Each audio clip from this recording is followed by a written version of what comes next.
What's up, you Homosapiens? In this episode of the podcast, I am bringing you one of those people who will give you that motivation to pursue your calling. So, if you are one of those people who have a itch to scratch or who feel that they should be doing something else but they are stuck somewhere else, then this podcast is for you. You should be listening to it till the end. So in this episode, I'm sharing a story of a person who was born in US and something somewhere happened over his life, and then he thought he should be moving to southern India where there is some calling. The thing that he was born for, the purpose of his life, was calling him to southern India, and he's still living there. He's living in a place called Auroville in southern India near Pondicherry. And there's this interview that I took is really close to my heart. Please watch the video till the end and bear with me. There is some audio glitches. I lost my microphone on that day. That was unfortunate, but that didn't stop me to record this wonderful journey that I always wanted to record. This is one of those, and please bear with me. I've put some subtitles for you, and if that sounds amazing to you, watch till the end. I'm pretty much sure it's gonna be worth it. And then I'll see you in the next. I got this great job in this little college, and I was teaching this class in Eastern religious disciplines. And one student asked me about Sri Aurobindo, and I said, Sri who? I'd never heard of Sri Aurobindo. So, but I knew from the way he asked the question that this was somebody important that had done some significant work. So I called up a friend at UCLA, University of California. This was in 70s? Yeah, it was in the early 70s. So I called him up and I said, well, who's this Sri Aurobindo? Somebody asked me. And the guy says to me, he says, oh my God, you're teaching there and you don't know Sri Aurobindo. And Sri Aurobindo did the synthesis of yoga and wrote in English as a first language. He went on and on about how fantastic Sri Aurobindo was. And I thought, my God, I have to educate myself fast. So I did. So I started reading Sri Aurobindo and I couldn't believe it. Because you see, I had studied a lot of philosophy and theology, and I had the background to appreciate what he did. And I was just so taken with it. So then I said, I got to take this further. So in Los Angeles, there was an East-West Cultural Center. And there was a woman running that. Her name was Judith Tybert. And she had met Sri Aurobindo. She had stayed in the ashram. And so she knew the whole thing. So I talked to her about it. And she was a mystic herself. She had come from a theosophical family, famous family she was part of, and they had raised her, kind of as a mystic. And she was an incredible woman. And she was fluent in Sanskrit. She wrote books and grammars in Sanskrit. She was from California. California. Yeah, but she had spent a lot of time in India, and had this actually personal contact with Sri Aurobindo. So after talking with her and going through the philosophy and all that, I said, and she said, they're building a city in South India using this philosophy. And I said, that's true, I got to go. There's no question about it. So she put me in touch with another woman who had met the mother, and the mother had told that woman to set up an Auroville association to help people come to Auroville. So I went to see that woman, and she said, yeah, absolutely, and we set it all up. And then I needed something to do, a reason and some money. So I contacted a film company in the U.S. It was called New Age Films. And I told them I want to do a film on Auroville, which is sponsored and all. And they were very excited. They were very happy. They wanted to do it. They said, we had wanted to go to Auroville. We'd heard about it. So let's go. Okay, so we set it all up. Just before we were about to leave, they phoned me up and they say, hey, we've got a deal in Bali. In Bali, we can film the people walking on fire and going into trance. So we go to Bali. And we can always go to Auroville. It'll be there. So you come with us to Bali. We do the Bali film, and then then we'll do Auroville. But right away, I knew deep inside of me, if I went with them to Bali, my life would go one way. See, that's when you really have to make a tough decision, because who doesn't want to go to Bali and make a film in Bali, So I knew I had to say no. So then, I don't know how far we want to go with the story, but I got another interesting part of this. It's fine. You got time? As long as we have the memory. Oh, okay.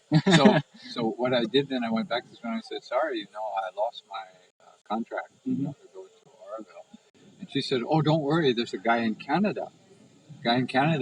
He has a film studio and a printing press, and he wants to move it to Auroville. Amazing. So why don't you go there?" Okay. So I said, "Sure." So then I went to Canada to this guy, and this guy had an amazing project. He had a project called Future Child. Okay. Future Child. And he and his wife had been influenced by a guy named A.B. Pirani, who was a disciple of Sri Aurobindo, and went around the U.S. giving lectures on education and the new education and all this. And they'd heard one of his lectures, and they were completely taken with this. So they started the project Future Child, and of course the Future Child was supposed to be like a supramental child or an advancement of the species type child. Mentally, physically, everything. Okay. Science project. Yeah, I mean, it was a real living thing. So what they did was they consciously conceived this child, using all the available resources that they had. And this child was born, and they fed this child special foods, all these organic superfoods. And they had a trampoline for this kid to work out on and everything. So I got there, the child was 3 years old. She was fantastic. And they called her Satri, after Savitri. Sri Aurobindo wrote that epic poem Savitri, so they just shortened the name of that. They called her Satri. And so I met this little girl, and I mean, I couldn't believe this girl was absolutely perfect and so advanced, so smart. She was running, at that time, you had those little cassette recorders. She was 3 years old, running these cassette recorders. She could sing, she could dance, she could do everything. She could run up to you full speed, come running right up to you. You grab her two hands, and she would flip over backwards and land on her feet. 3 years. I cannot do it now. Yeah, well, no, hardly anybody can do it now. But she could do all these things. So I was really impressed. And he said, "Okay, you go to Auroville, you check it out, and then we'll bring the studio, we'll bring the printing press, we'll set up in Auroville." And that's because he said that's the perfect place for Satri to grow up. Because we need her there, because that's the place where they're trying for this new species and all that stuff. So Satri belongs there. Okay, so I go. Yeah, and I arrived here. I knew nobody. I came to Auroville, but as I think I told you this morning, I was disappointed. There's nothing. No man's land. Yeah, and how are we going to have a printing press in the studio, a film studio? Yeah. How are we going to build it? You might need some AC. You might need, dust-free conditions a little bit. And it was nothing. It was really bad. And then I found out another fact that was very disturbing, was that the import laws at that time were very restrictive. This guy had a beautiful camera. It had an Angeno lens. Cost $10,000. At that time. But to bring it to India, he had to pay 100% duty on that. So he would have to pay $10,000 just to bring it into India. And then all this other equipment, the printing press. I mean, the printing press was worth a lot of money. For a town that is not even promised. Yeah. But see, he couldn't afford it to do that. And so I said, "Look, I would like you to bring all the stuff and everything, but I said the conditions are really." But I said, "I'm not going to make that decision and say, come, you're going to be really shocked when you get here." I said, "Why don't you come? You come over, you check it out, we'll see what we can do and if we can work it out." So he came, and he looked around and he said, "Oh, yeah, my God, it's impossible. We have to wait." But here's the thing that happened. He goes back. There's a forest fire. And he lost everything. He lost his farm, he lost his studio, he lost the printing press. It all burned, and the fire was set by the state forestry department to clear some brush that got out of control. And then he couldn't get the money back to get the, because it was their fault. And he had to fight in court to try to get enough money to rebuild his stuff. So here's what he did. He started rebuilding the place, and he was doing all the work himself. This guy was a genius. That guy could do anything. But he's rebuilding his place, and he's painting. He repainted the studio and the house, but he got poisoned by the lead in the paint. And his wife also. They're in the hospital. He says, "I'm dying." So he writes me a letter, and he says, "You got to take Satri. We're going to die, and you have to take the child." And so I'm living with this German woman, Tina. And I said, "Look, we've got a ready-made child here, supermental type child. Are you ready? You'll come here?" and she, will raise her. And Tina said, yeah, sure, why not? Okay. So You I think? So I sent him an email. I said, okay, send the child. Mhm. But here's what happened. He's in the hospital room, and he asked a friend of his to bring a picture of the mother. So he put a picture of the mother up in the hospital room, and he talks to the mother, and he says, "I'm going to die, but you can cure me, and then I can do a little bit more maybe." And he got cured. So, yeah, yeah. But then the stress of all this and rebuilding and all that, got divorced from his wife, All and the right. wife took the child. So interesting. Okay. And then he got another wife from the Philippines to help him on the farm. Mhm. You can those women will come over and marry you, to get the citizenship. Yeah. So he got one of those, and then so he starts up the farm, but then he dies, Okay. and then the Filipina woman, she got everything. She got the press and Everything. and everything, the whole place. Uh-huh. And so then Satri and her mother, I lost track of them. So I still haven't found them. I was gonna ask, like, do you Yeah, know yeah. that? No, They're I good? tried on the internet, tried to catch them, and I have a friend now who's in Canada, going to Canada. He lives there. He's going to find them for me. He said. So that'll be the next chapter, which you'll have to do another podcast to get Yeah, that yeah, story. sure, sure. But anyway, so I'm in Auroville, Hmm. and You never went back after you came. I stayed. I mean, just I stayed for 9 years. okay. See, and then after 9 years, my parents sent me a ticket. They said, "We want to see you. We haven't seen you for 9 years." So I went back to the States then, just for a visit, and I wanted to get some money from my father, to build a house. I had a, house falling down, Mhm. so I wanted some money for a house. And I went back. So I get there, and I didn't know my father was incredibly angry with me, and my mother always wrote me letters, sending love from mom and dad and all that stuff, And so I never had any suspicion, but then he really lost it when I got there. He started yelling at me and he called me a raggedy ass bum. And he said that I had betrayed. At first, I betrayed the family, then I betrayed the country, and I have betrayed my religion, and most of all, I have betrayed myself. That's what he told me. And he said, "You get out of here. You're never going to get a single penny from me." So that was my return trip. Okay. But fortunately, I went back like 6 years later, and he had, gotten used to it. better? He got better, but then he got Alzheimer's, Oh, and then he died. okay.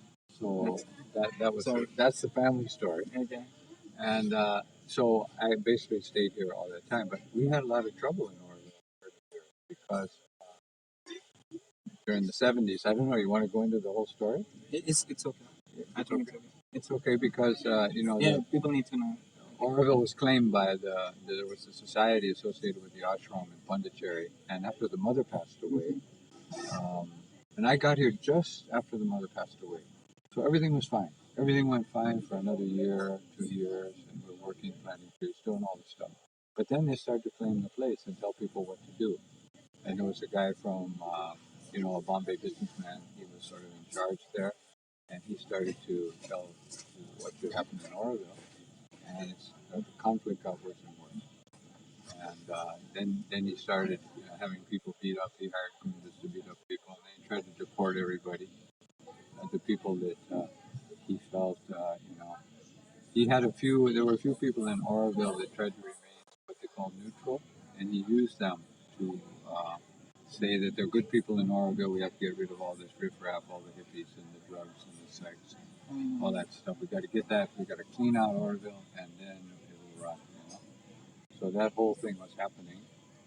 So then the police came to get me. My visa was canceled. Police came to get me. I'm working on Matraman there. And so they came to the office and they said, "Where's this guy?" And they said, "Well, we don't know where he is. You have to find him." I was right up there looking down at the police. And so then they left. But they took two other guys, two other American guys, and they called them, they said they were CIA agents. And they put them on a plane in Chennai back to the States. But those guys, after 3 months, they came back. And when they landed in Bombay, they got arrested, I say around the black place. yeah. So then, J.R.D. Tata, he was a great friend of Auroville. Ah. Yeah. So he called up the foreign department. He said, "I give my personal guarantee for those two guys. You let them go." Mm. They did. Those guys came back to Auroville. So Auroville survived because of friends and support. And then, as things got worse here, the case went to the Supreme Court of India. And then what happened was Rajiv Gandhi was in power at that time. And they were very supportive of Auroville. So then they launched this Auroville Act, which made Auroville belong to humanity, so that the claim that these guys had, because they had the deeds and the bank accounts, you couldn't touch that under the law. Couldn't do anything. The only way was to make Auroville actually really what it claimed to be. Yeah. Because they said, "Oh yeah, belongs to humanity. That's a nice idea, but we got the deeds." Yeah. But then they did it. India did it. It was amazing. And Dr. Karan Singh was really helpful. He gave a speech in the parliament about Auroville. And he said, passing this act, he said, is an arrow into the future. And it may be one of the most significant things this parliament will ever do. And they voted it in. It was like 331 to, 254. But it There were passed. some people against. Okay. Yeah, there were people against. So it happened. And then ever since we've had that structure. And that structure, of course, was written by the government there at that time, and we had influence there in the government, and it was Raji's government, and there was a man there. So this Auroville Act was written like from the Auroville perspective. So it made all the Aurovillians in charge of Auroville. Yeah. Okay. And it made an international advisory council also to make sure the government didn't interfere too much. And then they made a governing board of eminent people from India but they weren't really to govern. They were a consultative body. So see, then Everything went into your favor, in Auroville favor. Yeah, everything went into the favor of Auroville. So it was an ideal thing, and so legally and structurally we have that.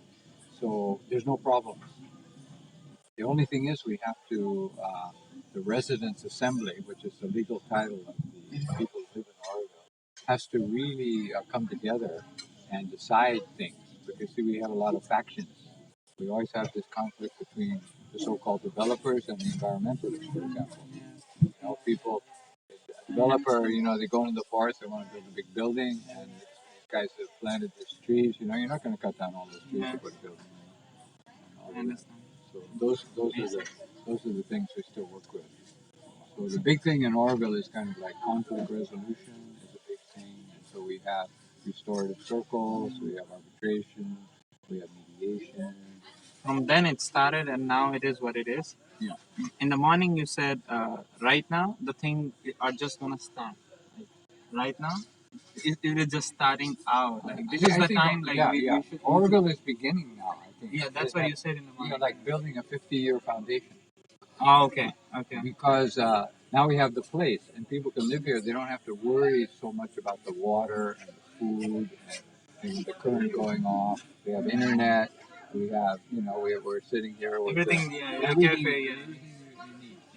It's a really nice place, and it's comfortable enough, so we can really take off. And That's really nice. Like, okay, and okay, just jumping onto the for someone who has never been to Auroville, who has never heard about Auroville, who like is no clue about Auroville. How would you describe it to him in a childish way that he can understand so well? Like, well, it's I would say it's sort of the paradise that every child dreams about. Where everybody lives together and takes care of each other, and all those problems that we face. The gender war, racism, all of that kind of stuff, poverty, all that kind of stuff. We're getting over it finally. there is only one religion. That's its humanity. Well, it's not about even religion, see, because religion is already a mental concept in which you try to stratify how things should be. So it has to take a little jump above that. We talk about the psychic being. We talk about going beyond the mind. It's not that the mind is bad or anything, but the mind always is doubting, has fear, questions everything. And, if you're doing analytical work, it's fine. But for a human interaction, you have to get to these concepts of kindness and love and all that kind of stuff. And if you try to structure that and you try to force people, it never works. So Auroville has to be, everybody has to be willing to be here. If you have to be here, it's not going to work. Because as soon as you get your chance, you're gone. Yes. And if you're forced into a job, as soon as you get a chance, you're out. Yes. And if you're in a system you don't like, you feel like I can gouge this system, I can take advantage, I can do this because that system is not taking care of me. It's something outside of me. But when you are the community, it's completely different. Thing for anybody who would be interested, say, in living permanently in Auroville. I mean, it's great to visit because actually, if you come to visit Auroville, you get a sense of it, you take it away. Yes. So you don't have to stay here. Yeah. Take and go. Yeah. Take and go. But if you want to stay here, the best thing is you just come in and live here in a guest house. And so then you look around. And so then you find some work, you see how it works, and then if you really think you want to stay, then you go to we have an entry service, you go there and you just say, okay, I want to join Auroville. And so they'll have you fill out some stuff. And the first year, you're a newcomer. And if everything goes well, then you're an Auroville. So it's fairly simple. It helps if you have some resources, because sometimes people come, here I am, but they don't have any money, they don't have any skills. It's not a happy place. Yeah. We just hold hands all day. We have to run a town. So, but if you're willing to work and you're willing to do that, and you just come. If you feel it inside. For me, this visit was, if you really want to be in a moment, like you are learning. If you really want to just enjoy your life, be in the moment, be an artist. That's how I am looking at it right now. Yeah. Is it okay to look at it that way? Of course, it's okay. Amazing. Yeah. Thanks a lot. Sure, It's my a pleasure. pleasure. It's always great, fun to talk about this. I genuinely believe I can improve myself by learning from stories, and that's why I started collecting these stories in the form of my podcast. I love it. I was always having conversation for last 3 years now. The moment that happened in my life when I started having conversation with other people and started learning from them, then in somewhere between the line that I started recording. If you have watched this video till now, and if you really like the story, and there was a part of the Auroville in the end, but if you want to know more about it, there is you can find the video in I button, and it's also in the description. I love the place.